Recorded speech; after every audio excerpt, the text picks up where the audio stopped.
Okay, good afternoon, everybody. You're very welcome. Fantastic building, by the way. And well, on behalf of Emer, I'll say thanks for the invitation. Indeed, yeah.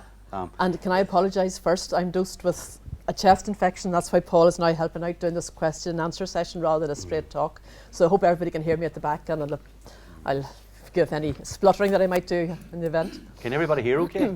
Yeah. Everybody hear okay? Emer had requested just a glass of water and an iron lung. So it might actually be needed before we're finished. Don't joke about it. The plan is we'll talk for about half an hour and leave about half an hour for questions. Anybody has any questions at the end of it? Has anybody read the book, by the way, at the minute? A few of you have. Thank you. Excellent. Well, Emer's actually brought some books along, and it's no pressure, but if people wanted this, she can sell some at the end of it. But only if people, it's not a hard sell or nothing like that, you know. If it was my book, it would be a hard sell, I can assure you. And I wish I'd had the brains and the foresight to have thought of a book like this. Emer, we'll begin by just talking about the background to the book. I mean, how did Belfast Days, you have it there in front of you, come into being? So there's almost a story behind that itself. Yeah. In a sense, we've almost come full circle because there's a Derry connection to the book called Belfast Days. The book sort of began and ended in Derry.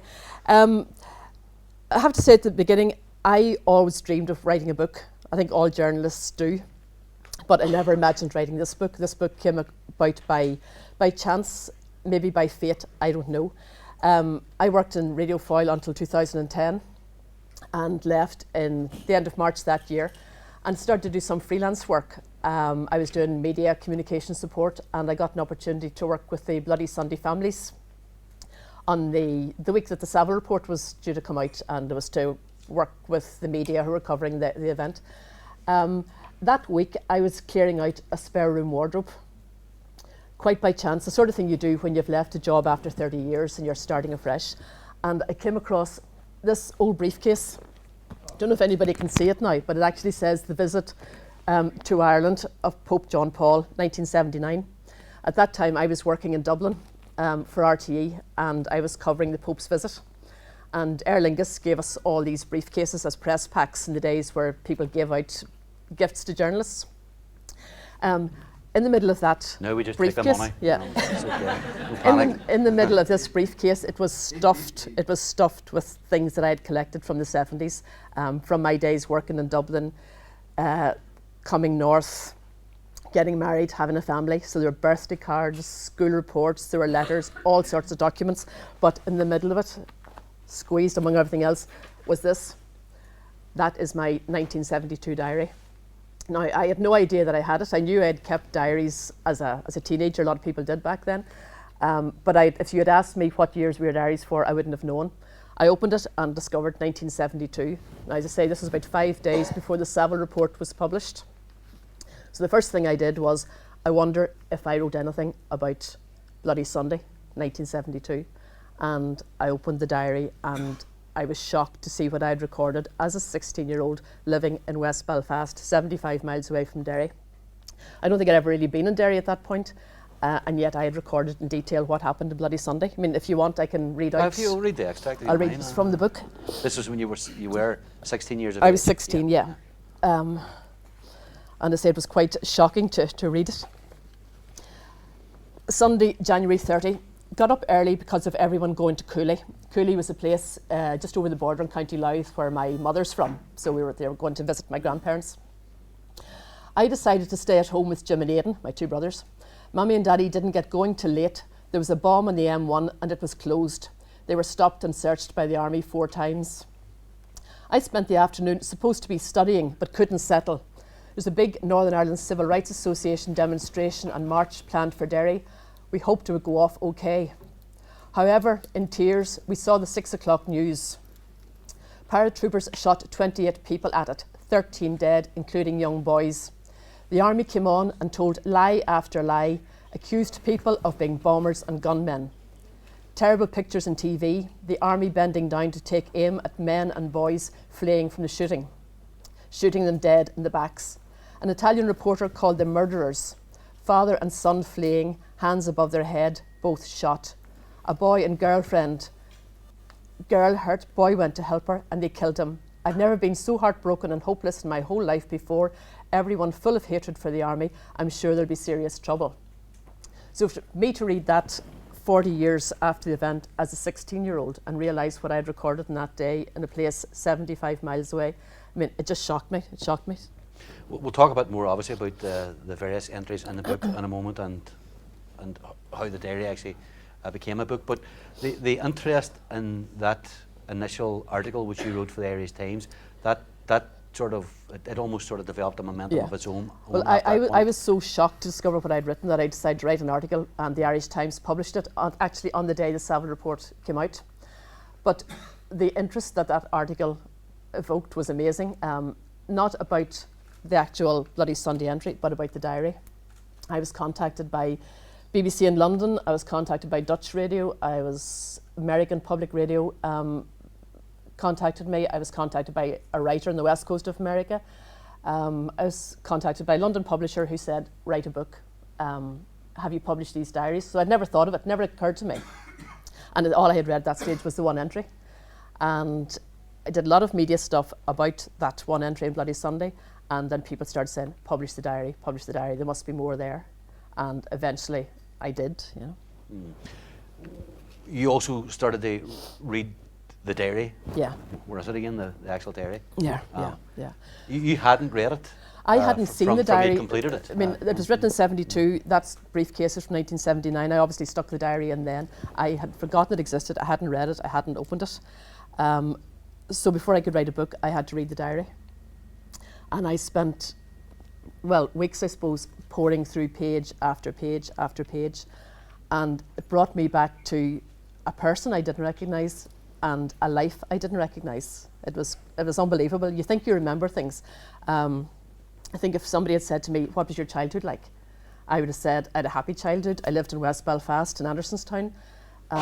Happy family, you know, an ordinary teenage life. The troubles were going on, but we weren't really badly affected. Nobody belonging to me was killed. That would have been it. When I read this, it just shocked me how much I'd forgotten. You know. And I mean, the word you've used in the past to describe it is harrowing. Yeah. And I work with Emer, and I remember when you rediscovered the diary and started reading it, and you were extremely upset when you read about it, because you were rediscovering things that you'd actually had lain dormant in your memory, I suppose, is one way of thinking about it. What shocked me most was you think you remember things, and I realised I didn't remember. The diary was also, it was disturbing because of events that it resurrected. It's embarrassing because who wants to be reminded of what they were like when you're 16? You know, you forget what a horrible person you were, how, you know, bad-tempered. I was an only girl, I had 4 younger brothers. So as an only girl, a family of 5, being pestered, living in the mayhem of 4 brothers, you know, you see the worst side of yourself.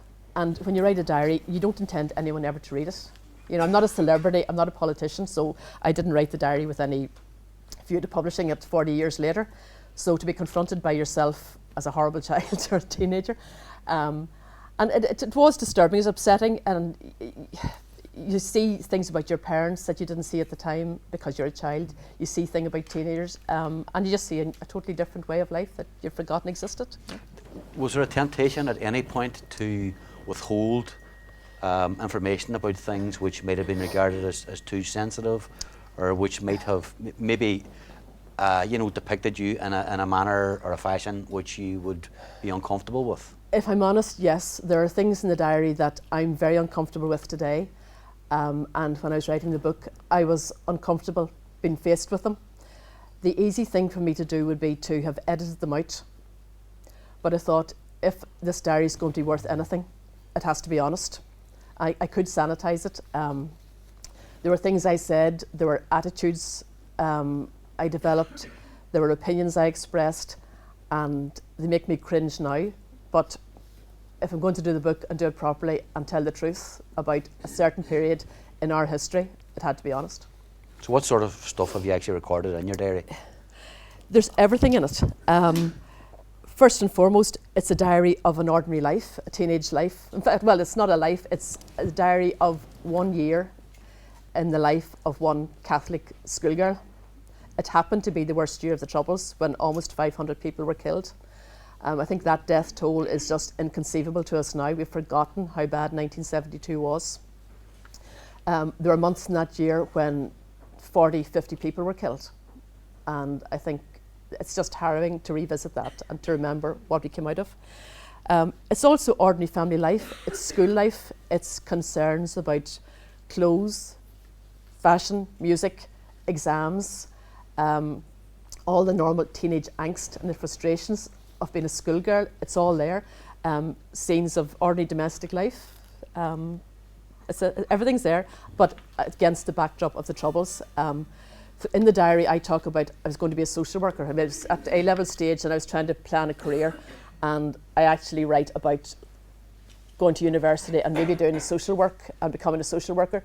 Anybody who knows me knows that there wasn't a hope in hell that I was ever going to be a social worker or could be a social worker. Which is great news for the people of Belfast who might have been needing attention from social services, you know. I mean, it's very obvious now, because day after day I recorded political developments, I recorded the violence, I recorded just what was happening to our communities.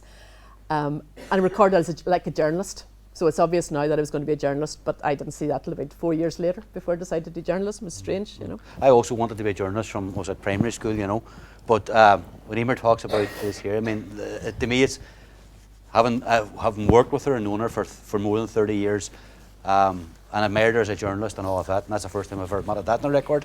But you've the scrapbooks with you. She kept these scrapbooks as well, and I think it's quite funny that well, this that is anybody a sort of a side issue, but anybody suggested you were going to become anything other than a journalist to me is amazing, because this is a kind of these are scrapbooks, the other one. ironically called Happy Days. I started keeping them in 1969 when I was 14, and they're newspaper cuttings from 1971. McGurk's pub bomb, all about internment. Everything's there. Bloody Friday, Bloody Sunday. The street's been burnt down in Belfast, 1969. The two scrapbooks have everything there, and I was keeping that from I was 14. You know, so why I didn't know I was going to be a journalist, I don't know, or an archivist or something. Records of the amount of gelignite being found and things like this as well on it. You know, so it's. I think, to be fair, I was a total nerd. I mean, it's my own children tell me now that I must have been a weirdo and a nerd. I don't think it was that bad, but that's the impression I get now. We'll talk a wee bit about the horror which is recorded in it, and the sense of fear, the ominous sort of feeling which permeates the entire book and so on. But just to make the point that it is a diary. It's a diary of a schoolgirl, 16, turning 17. So you record that ordinary stuff. The woman here, I don't know about the men in here, because the phrase is one I wouldn't really have, or the word wasn't one I'd have been familiar with. Strides, do you know what strides? Pair of strides? Striders, you had them, Eamon? Strides.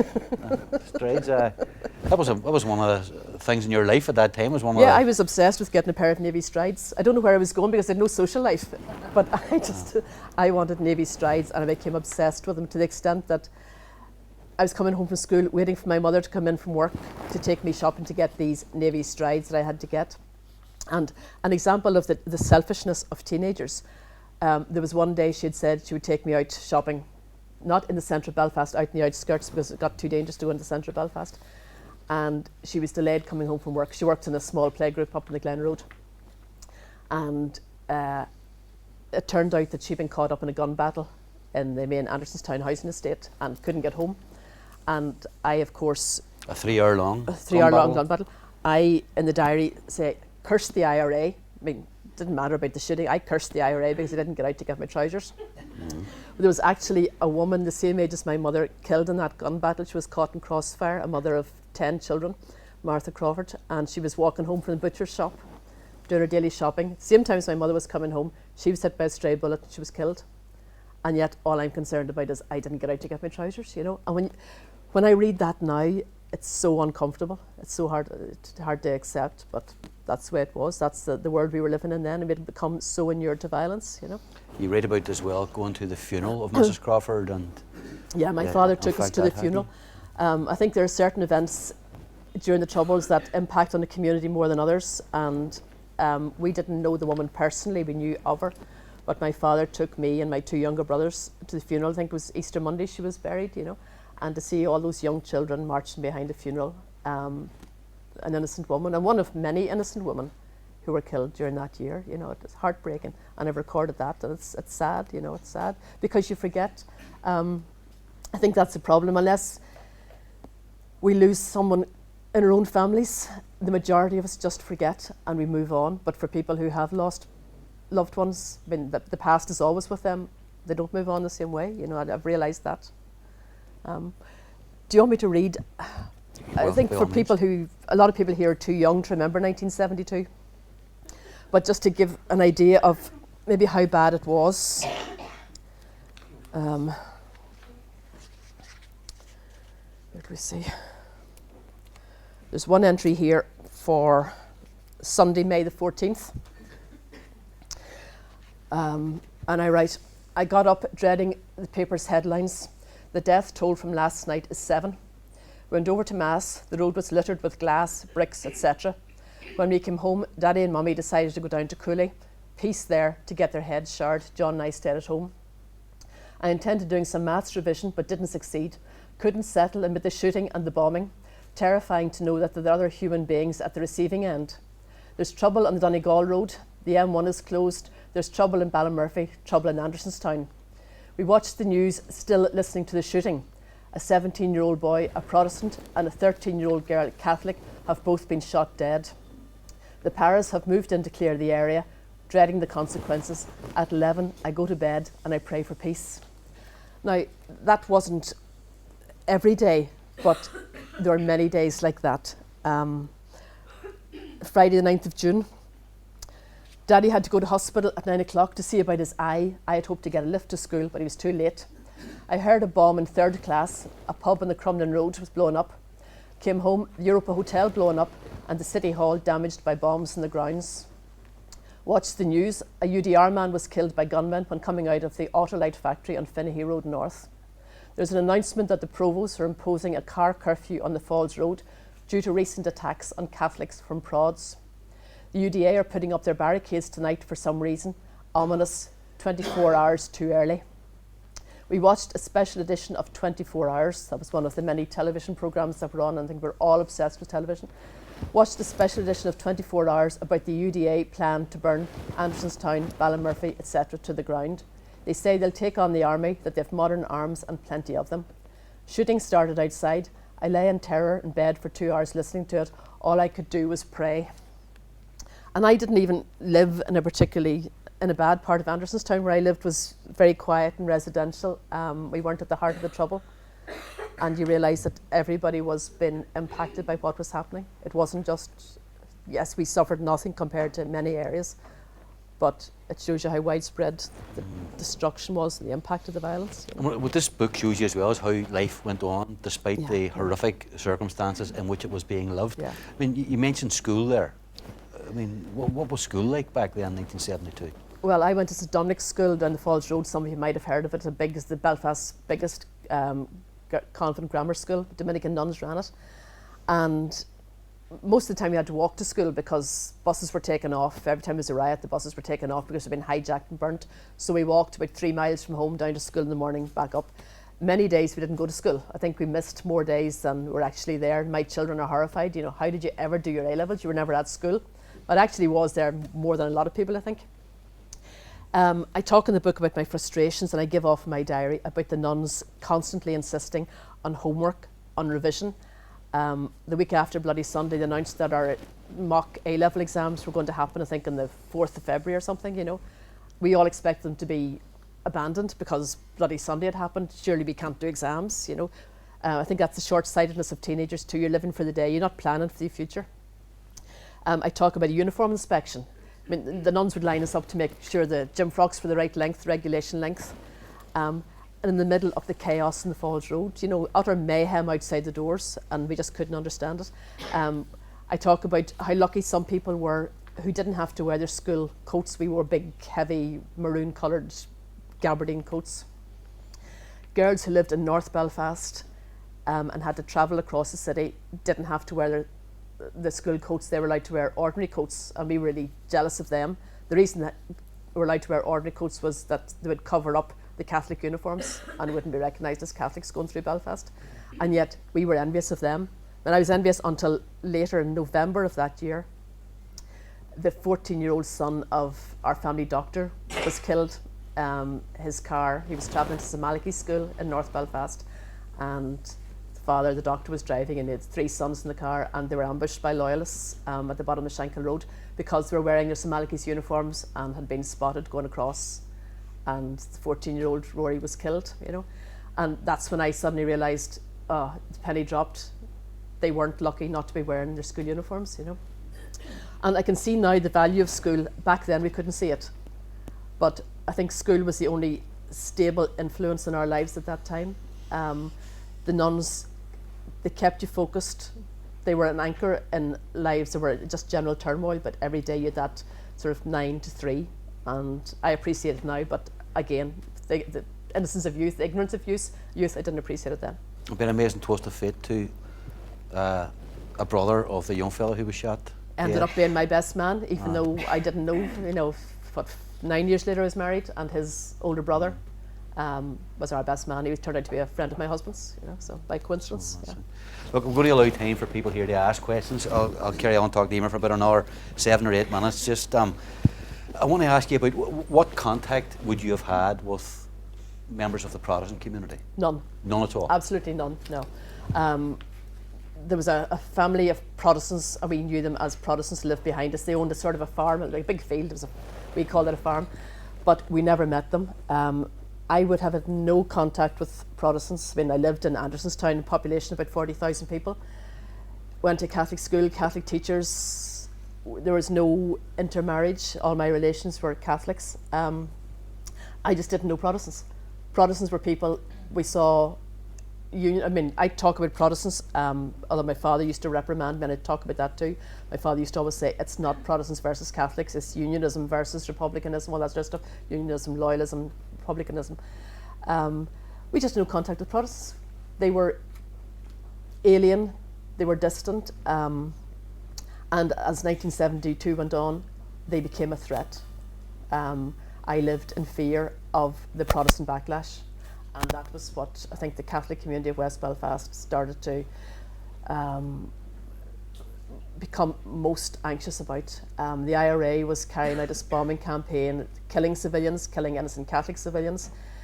And yet I wasn't afraid of the IRA, but I was terrified of this talk of civil war and the Protestant backlash. And there was a campaign of sectarian killings by loyalists at that time. You see, 3 people, apart from the doctor's son. A neighbour of mine was also killed, a 26-year-old man. He was killed. He went home one night from visiting his parents. And my father's, the husband of my father's cousin, he was also assassinated. He was abducted at a UDA roadblock, all in the space of that year.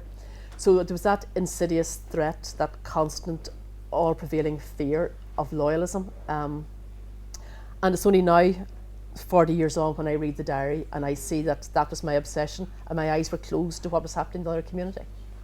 And I don't even like talking about the other community, but that's the way it was them and us. And you know, I note in the diary at the beginning I talk about Protestants. As time goes on, I start talking about Prods. At the beginning I talk about the army, later on I talk about Brits, and you see your language becomes hardened, and my attitudes become hardened as well. Your father and mother emerge as heroic figures in the book, I would say. I mean, your father did incredible work. He was involved in the SDLP, you know, in its earliest days, you know. Yeah. But he did heroic work trying to... He had a meeting actually with William Whitelaw, if you read the book, you know. But he was trying to establish or to have those in officialdom recognise that there was a campaign. Yeah. My father was a very modest man. He worked in the post office.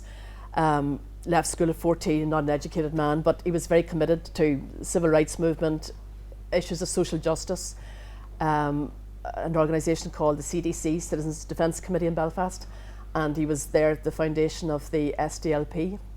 And my memory and my recordings of that year is him constantly being at meetings at night, night after night, dealing with maybe internees, complaints, transport out to Long Kesh, allegations of army brutality, and cataloguing sectarian killings, because at that stage there was no recognition by the authorities that loyalists were conducting a campaign of sectarian assassination. He actually collated a map that I don't have with me, where he marked each sectarian killing that happened. He marked it in this map. I have it in the house. There were dozens that year. And this was part of a presentation that he and a delegation from the CDC were bringing to Stormont to William Whitelaw, who was Secretary of State after direct rule was introduced that March.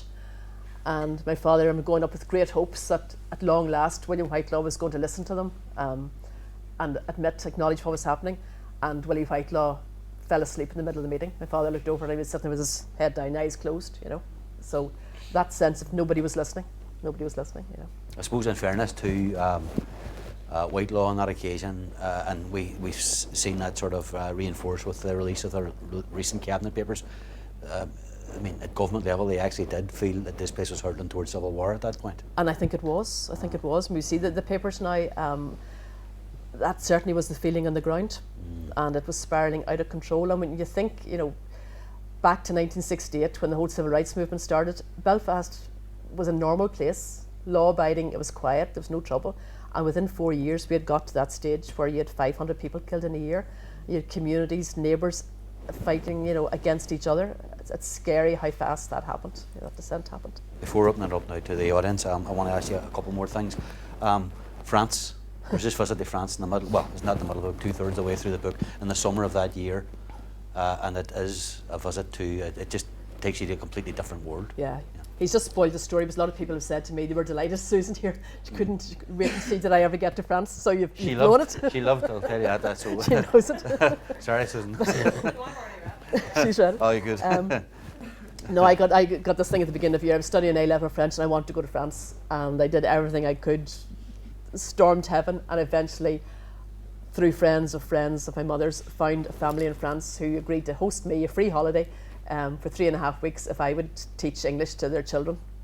So all I had to pay was my fare, and I escaped out of Northern Ireland for the first time, and it was heaven. It was the most mind-blowing experience.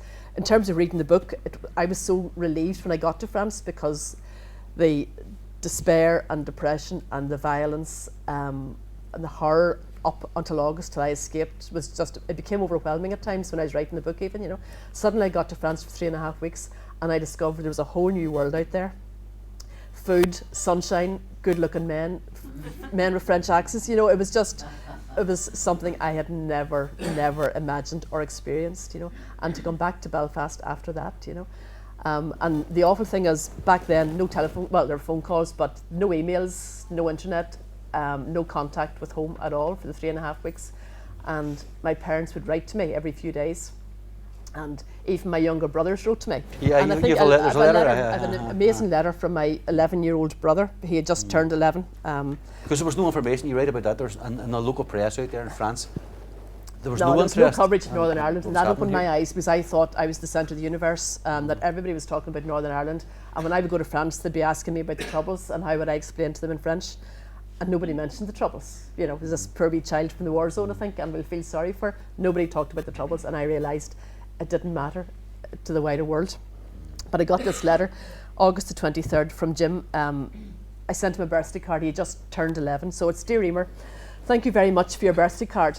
Everyone is well, including the mutt. The mutt was our wee mongrel dog. Last night, someone broke our light. We think it was the army. I hope to see you soon. Today, a soldier was killed when his turret scout car went over a mine in Crossmaglen. And even to think of a 10-year-old using that language. Nothing else to do with the Troubles has happened as far as I know, except there are some explosions here and there, as there always have been. Oh, but yesterday, there were 9 people killed at an explosion on the border. That's all for now, love, Jim. You know, so that's a 10-year-old child. Oh, by the way, there were 9 people killed yesterday, you know, and that just stopped me in my tracks. That we had, you know, we had become so inured to violence that even children of that age thought nothing. Nobody was horrified about it anymore, you know. It's terrifying, you know. And I'm not going to spoil France any more than I already have, but you did actually sunbathe with tights on. This wasn't planned. I say everything's in this diary. It is embarrassing. You've never been out of Ireland. You've never been out of Belfast hardly before, and you go to France and I stayed with, there were I think 5 children in the family I stayed with. One was an older teenager, one was one the same age as me, and they were blonde and suntanned and gorgeous. They had a holiday house, the house I stayed in the country was like a country estate, and they also had a house at the seaside on the west coast, and that's where I went first.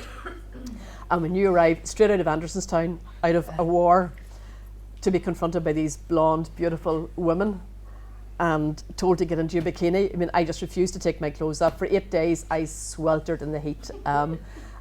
Sun-bathed with clothes on, dress on, tights on, everything. It's excruciating to read, but so it isn't all gloom and doom. It's certainly not all gloom and doom. There's a bit about you slagged about the hair. I don't know if you want to read that very briefly. If it was Joanne, like I rarely get to turn the screw. He's getting his own back on me today. Yeah. Paul did a lot of work with me on this book, so that's how he knows so much about it. He had to read every chapter as it was written. We talk about parents and ordinary life going on in the midst of everything. My mother, Wednesday, July 19th, Mummy made an appointment for me to get my hair cut, gave me a lift down the road, and I walked home. My hair is horrible. It's all short and curly. It hasn't changed. All short and curly. I came into the house and John made faces at me in temper. I burst out crying and created a great scene. And again, that's that teenage bad temper, you know, brothers winding you up. It was just it's family life. There is humour in it because it is, as you say, I mean, it for all that it's recording and documenting the troubles and the horror of life in Belfast, I mean, there is ordinary life as well happening right throughout it as well. But in opening up yourself, and I will turn to the audience after this, but in laying yourself bare, you know, the candour with which you have treated the diary and writing it and so on, and opening yourself to public scrutiny and possible ridicule you wouldn't have known before you actually wrote the book and so on. How has it been received? How especially has it been received by people in the Protestant community? The book, it has amazed me. When I wrote the book, I was glad I did it, and my attitude at first was, it's written for my children. I have 3 children in their 20s now, and the book is there for them. If it never sells a copy, I got a publisher very quickly. Within a week, 2 weeks of sending it to Irish Academic Press, they agreed to publish it, and it has sold very well so far. I suppose I'm not surprised that it's sold well in Belfast, but it's sold very well in Ballymena. It's next to Belfast in terms of sales, which surprises me. I've been contacted by people from all over Ireland, old school friends that I haven't spoken to for 40 years, relations of people who are mentioned in the book or featured in the book, or people, just random people who something in it resonates with them, you know. But at the time, the publisher said to me, don't expect this to be embraced by the unionist community, probably because it's the story is the Troubles, one year the Troubles from a very nationalist perspective, even though one day I'm talking about calling the army murders, the next time calling the IRA murders, you know, after Bloody Friday and the likes, after the Abercorn. But the book has been amazingly well received by members of the unionist community as well, and that is the most gratifying part of it, because I've taken notes here of a couple of reviews. I'll read them, and this is a bit self-indulgent, but I'm doing it for the greater good. Alex Kane, the unionist commentator, reviewed it for the Belfast Newsletter, and he said, I'm the same age as Emer, so we share space and history. I learned a lot about her, but I learned a lot about myself too. Her story, her history, is our story and our history. It's a sane voice in a babble of self-justifying histories and narratives. If you want to understand an important aspect of life in Northern Ireland at a critical moment in our collective history, read this diary. And I was delighted to see that. But the one that probably touched me most was by the former moderator of the Presbyterian Church, Dr. Rob Craig.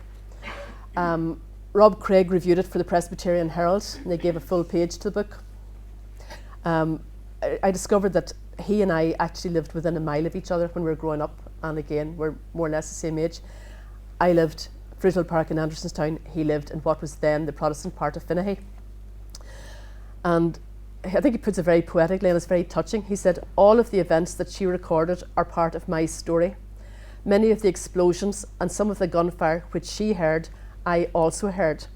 Teenage angst, I too had my own share of it. Yet, despite these common denominators, a Catholic and a Presbyterian, we lived in parallel worlds that were never going to intersect. Sorry. He said, many of us belong to the generation who lived through 1972, and many of us belong to the next generations who were spared the horrors of that year. Whatever your generation, I encourage you to read this diary. In the process, you may smile, you may be shocked, you may even see your own reflection. most of all, read Belfast Days, because this story is painful to remember and too important to forget. And that line, I have to credit Paul with that. He came up with that as some of the promotion work we were doing. But for a moderator of the Presbyterian Church to say that and to be so open to read my story, it has taught me the importance of storytelling. To read my own diary taught me the importance of storytelling, because I saw me as others saw me, possibly. I had the advantage of writing a diary and visiting it 40 years later and seeing another person. People can read my diary and they'll see me and they'll see my story. But there are so many other stories out there. If the story was written by a 16-year-old girl in Derry, it'd be totally different. If it had been written by a 16-year-old girl living in Unionist, Loyalist East Belfast, it would be a different story. If it had been the daughter of a UDR man living in the border, it'd be a different story, but they're all equally valid. And I think maybe it's a sign of how our society is advancing, that people are willing to look at my story. And that's why I would love other stories to be told, and for us all to listen to them, to tell stories and to listen to them, more importantly. Yeah. The book, by the way, it's not just the diary, it's also the adult sort of mature reflections on the diary. Those intersperse or wrap around the actual diary entries. I actually wrote an epilogue at the end, because I couldn't have just left the diary as it was. I had to write what it did to me 40 years later. So, any questions? Anybody here now wants to ask Emer about the book, the process, the lessons learned from it? Okay, Susan. I just have to say, I read the book because I knew you were coming, and I couldn't put it down. So anybody that hasn't read the book, I really do highly recommend you buy it. It was very entertaining for all the reasons that you say. It was harrowing, it was sad, it was funny, and being and I know what it's like to be a teenage girl, you know, and you know, some of those hissy fits that you're going. I was having a good laugh at those, you know, thinking about your clothes and your music, but it was so hard to put that in the context of what was going on in 1972, because I that's just a total, I don't know how that must have felt, and it just puts the troubles in a whole different context, I have to say. One of the things I want to know, and I suppose, how did you do your A-levels? Because I felt like I wanted to keep, I was so sad that it was only for a year, and I was so interested in your life.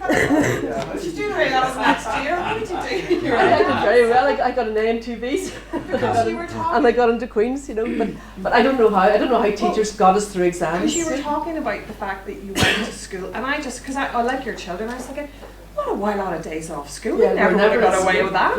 Yeah. But at the same time, you could understand, you know, Yeah. the fact that your mother and father needed you at home to do something, or there's some awful things going on around the corner. I understood why there were days, but there were also days where you just couldn't bother. Couldn't be bothered, yeah. And I think that reflected just the general breakdown in society. I think we don't realise how much, the extent to which ordinary society had broken down back in the 70s, you know, that things had got out of control. I mean, one of the things that I actually edited out, because the book ended up too long, was talking about the black taxis. When there were no bus services and the fleets of black taxis used to operate up and down the Falls Road. I mean, you could have had 10 people in those black taxis, and presume I wasn't in Derry back then, but I didn't come to Derry till the 80s. There were no health and safety regulations. You had maybe 10 people squashed in buggies hanging out the back and babies hanging out windows, you know. And as long as the doors could be shut or the boots could be shut, those things travelled up and down the road, you know. Just law and order had broken down. Just for the record, we didn't have black taxis, we get nothing. Just for the record. They came out a lot later. Can I mention something? Sorry, Carol, no, sorry. No, it was actually, Carol tweeted me after she read, or texted me after she read the book, and mentioned a phrase in it, and that's what I was going to say. That's why I wanted to bring it up, because it's one of those things that I talked about. Can I stop here? Carol, what did explain to people what the phrase was, and why it jarred, it jarred with you, yeah. Well, to be fair, I read the book, and I like Susan, couldn't leave it down, recommend it to anybody, really, really enjoyed it, but there were certain things stuck out for me, and I messaged Emer and told her the bits that had stuck out for me, but one was the terminology around unchristian satisfaction. Yeah. And when I read it, I thought, that puts it into words for me, because I couldn't, I don't know, I felt an affinity with it, and I felt that's what probably we all felt at one stage which or is another. honest of you to admit to, and it's one. I mean, I'll read the entry if that's okay, if you don't mind. I don't know how it time. Okay, no. Monday, May 15th. After the events of the weekend, there are no buses on. I set out walking to school, dreading the applied maths test this afternoon. I met a woman from Ballymurphy and walked down the road with her. She told me about the fears of the people in Ballymurphy, full of bitterness towards Protestants and hatred for the army. The people live there, that's in Ballymurphy, live in a different world completely to us in Fruital. As I say, we lived in a nice, quiet, middle-class area. Arrived in school at 9:10, late. Couldn't do the maths test, but I'm not too worried. Walked home again and watched the news. There are now 9 people dead. 1 Protestant, 1 soldier and 7 Catholics. Catholics come out worst as usual. A bomb tonight. It turned out to be in a pub in Sandy Row. 14 people injured, not seriously. I should condemn it, but I feel an unchristian type of satisfaction. It's frightening. Now, that I squirmed when I read it, because I thought, how could I say, yes, you know, a bomb's gone off in a pub in Sandy Row? And you justified by saying context. There were 9 people killed, there were 7 Catholics dead, and a bomb goes off in a Protestant pub. And you know, it helped me see why I couldn't understand, for example, after Bloody Sunday, why the UNIS population wasn't up in arms about that. And I think we all just lived in our own ghettos, our silos, our own mindsets, and we weren't open to what was happening in other community. You know, the sectarianism in Belfast at that time, it was horrendous. You know, I record an incident where my mother went to Rupert Stanley College in East Belfast as part of her work with, when she was working in the playgroup, and she met a woman from the Newtonards Road who got stuck into her. My mother's from the south, so a slightly southern accent, and she said to my mother, "It's a pity all the Catholics weren't killed in 1969."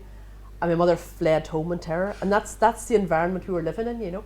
And I think I thought things that I'm ashamed of, but I can understand now, you know. And that's why I just ask people to read the book and not judge. And I think it's what Rob Craig and Alex Kane both say.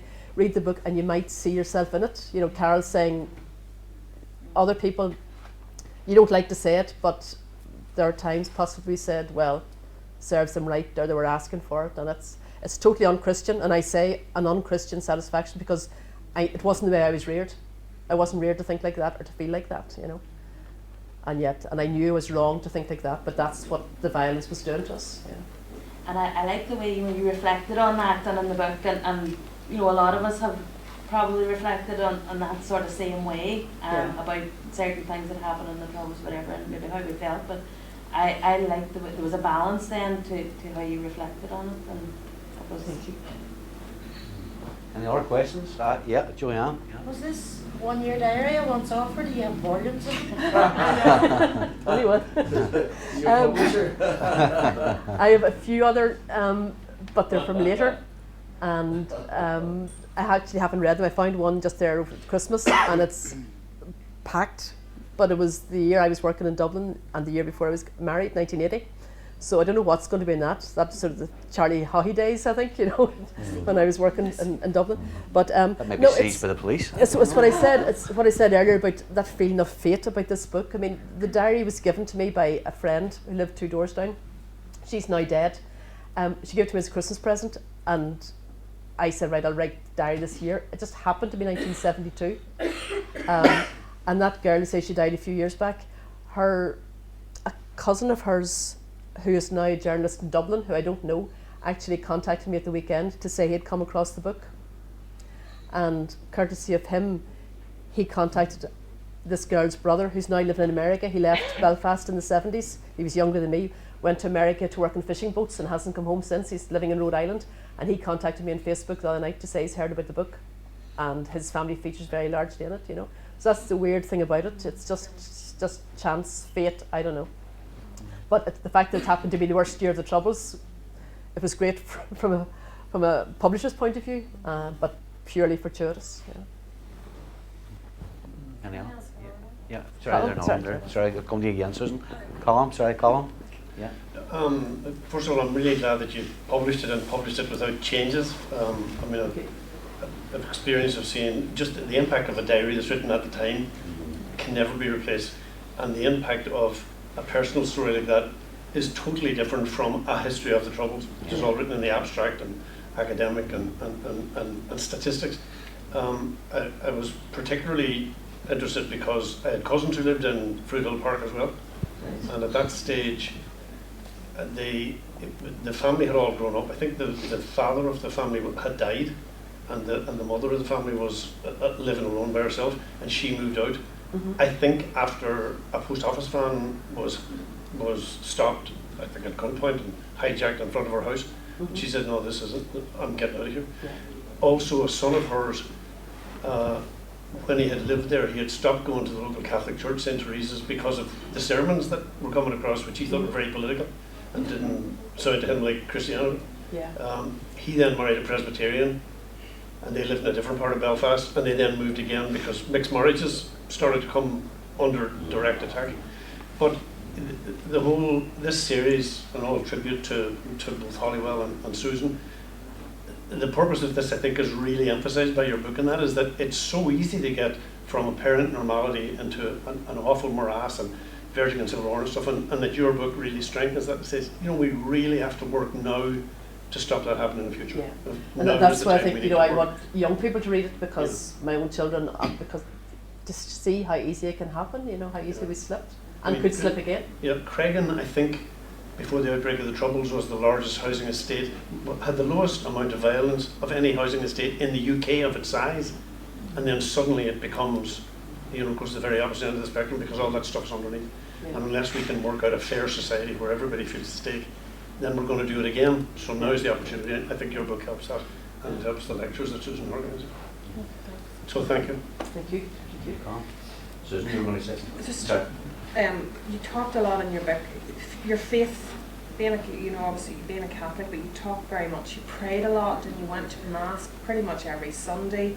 You were very good Catholic, and your faith obviously played a big part in your life at that time, in a positive way. I'm going to say a positive way, I mean helping you through that time. Does that still stick with you now, that experience, or is that just In terms of going to Mass, no. And I think back then that's the way it was. We were ironically such on both sides of the community, such a church-going people. We wouldn't not have gone to Mass on a Sunday. Again, back to that normal family routine. You're washed and polished and put it out every Sunday morning. But I was really touched the way you prayed. But I prayed a lot. Right? Yeah, I would still pray a lot. Yeah. That amazed me too, because I don't think I'm a prayer. I wouldn't have considered myself a prayer. But every night, pray for peace. Pray for your parents. Please God, keep us safe. Please God, civil war doesn't happen. Please God, I'll get my strides. But you also I wrote. prayed for anything. But you wrote as well about prayer was your only option, seeing as you hadn't got a gun. Yeah, there was one entry. Aye. It was one entry I was particularly terrified, and my last line of the thing was, and it was actually the opening line of the book, I think. Went to bed convinced that prayer is our only option because we haven't got a gun. I was so terrified, thinking, what's going to happen to us tonight? Is the backlash going to happen? We haven't got a gun, so pray. It was last resort. Sorry, you were going to ask a question? Yeah, the impression I get that before reading your diary, your memory of the past was quite different from your impressions at the time. Yeah. And what significance does this have for people in general trying to deal with the past? Maybe going to inquiries and such like. Are their memories today accurate as to what happened 30, 40 years ago? That's a question I can't answer. All I can speak is for myself. That, say, I saw a person and a life that I didn't recognise. I had a very blurred, softened recollection of the past. What were the 70s like? It was rough, there were troubles, but you don't remember the sheer terror, the violence, the noise, the smells, all those things. Maybe, I don't know whether that's, you need a psychologist to explain probably, but whether that's the way the mind and the brain deals with these things, that it softens as the years go by and edges get blurred. I don't know. All I know is because it's in the diary, it happened. That it's not a memoir as such. I didn't sit down and write about 1972. If I'd sat down and somebody said to me, write a book about 1972, it would have borne no resemblance to that book, I'm certain. Because there is some controversy just Yeah. now about people being prosecuted for things that happened way back, like Nazis being prosecuted 80 years after the event. Is it realistic to do that? Can witnesses' recollections be trusted? I don't know. I don't know is the answer, and it probably varies from individual to individual as well. You know, other people might have a sharper recollection of 1972, remember in greater detail. I can just go by my own, and it was a revelation to me. Yeah. I think that too. I mean, it came back to that I had forgotten when you described that experience. We kind of forget what you just accepted as normality at the time. You know, I mean, listen to watching the television and army messages coming over the TV. It used to happen all the time. You know, you'd hear one soldiers in a particular post communicating with people back at base or whatever. You know, the army helicopters out at night and the big searchlights on them and flooding bedrooms with light and all that. Forgotten about all that kind of stuff. You know. I think one of the things that struck me most is not about memory. It's how closed your mind becomes when you're feeling persecuted or frightened, whatever. You know, that your only concern is for your nearest and dearest. You know, first of all yourself, and then your family, your neighbours, your friends, your community, and you just don't think further afield than that. You know, and that's what I found hardest to come to terms with in the book. That I wasn't interested in, you know, the number of events that I'd recorded everything that was happening in Belfast probably, but I wasn't recording things that were happening along the border. The odd incident I would record, but the vast majority of things I wasn't bothering with. It was Belfast was my obsession, and West Belfast in particular. You know. And when you wrote that book then, I mean, you felt guilty about that? I mean, yeah. Annie's Bar here, Claudia Baum, I mean, things like that, yeah. Things that were there just as, you know, notes really. What this is reminding me of, Emer, is I can identify a lot. I was growing up in Craigan, so you know, very similar types of experience. Very Catholic, lived near the chapel, go to mass every day, hunted out to mass, as you put it, suited and booted. I'm thinking, is this the reality for teenagers in Craigan now, that their experience is so circumscribed because of the division? Segregated housing, segregated education. So I'm in support of what Colm has just said there around we need to find a different way. And we need to have those dialogues between communities. And it's been a great privilege in my work with Towards Understand Healing to hear stories that I never ever heard before. Because of the world I was living in. I'm not even aware that I was choosing to live in this exclusive world. It wasn't choice, it just happened. That's the way it was. You know, we didn't make conscious decisions not to engage as Protestants or not to reach out. It didn't happen.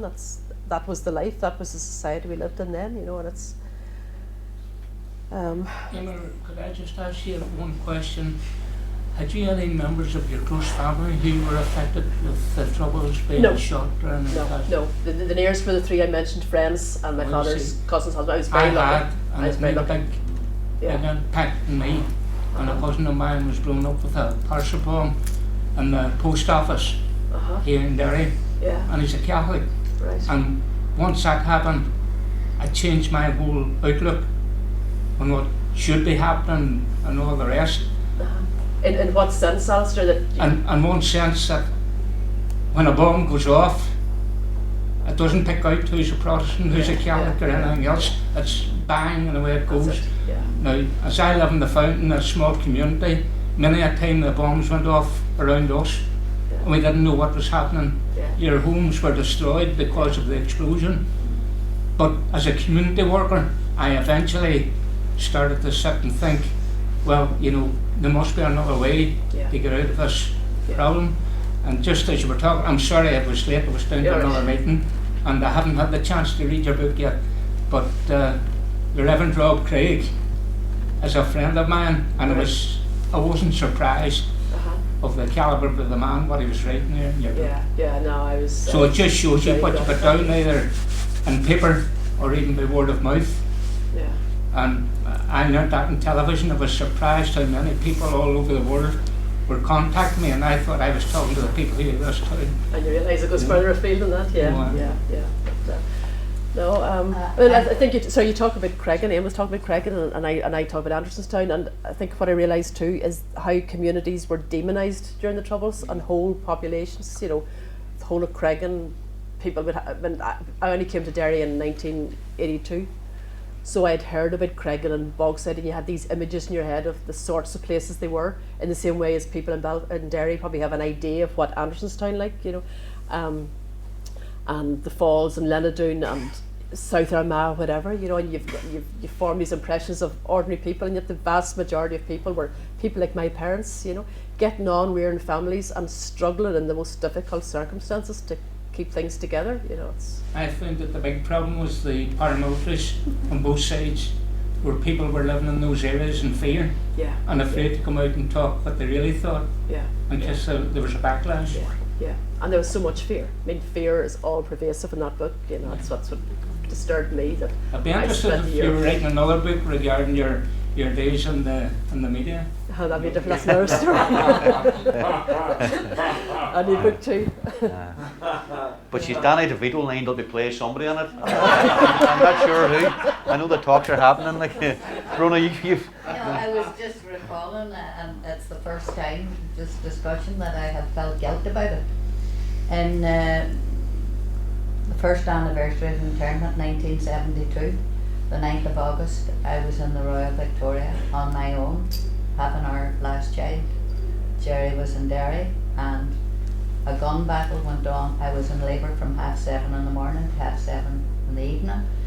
A gun battle went on the whole day on the roofs all around the Royal.